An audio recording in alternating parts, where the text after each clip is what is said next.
Magandang hapon mga kabay. Ito na po yung last ko na repair. Ayan, 39144 liter A. Ayan mga kabay, nakasaksak po yan. So papandal natin.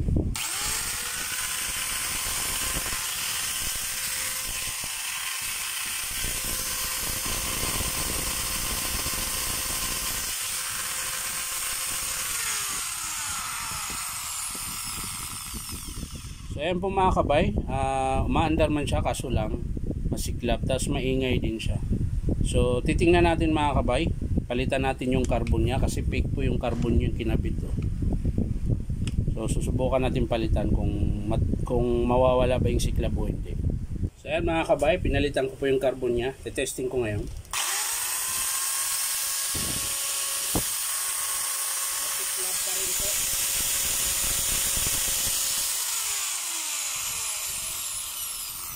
Kahit pinalitan ko na po yung carbon, ganun pa rin. So ibig sabihin mga kabay, may tama po yung armature.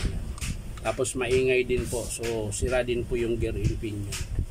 So para na siyang bumiling bago nito mga kabay. Silipin natin yung pinion nito. Mga kabay, pansinin nyo po yung ikot nung wiggle po siya mga kabay. So baluktot pala yung shafting, kaya maingay din po yung andar.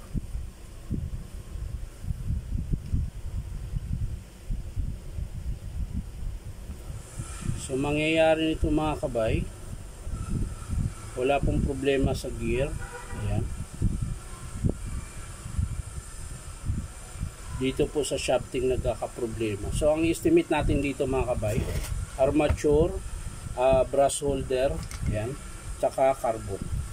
So yan lang po mga kabay, hindi ko na ipapakita kung paano buuin. Papakita ko na lang sa inyo mga kabay kapag in-approve ng customer. So yan mga kabay, huwag nyo pong kalimutan mag-subscribe sa aking channel. Ayan, YouTube, Inom Tabay, YouTube account.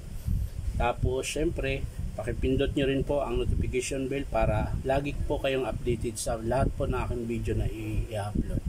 So yan lang po mga kabay, maraming salamat. Bye bye.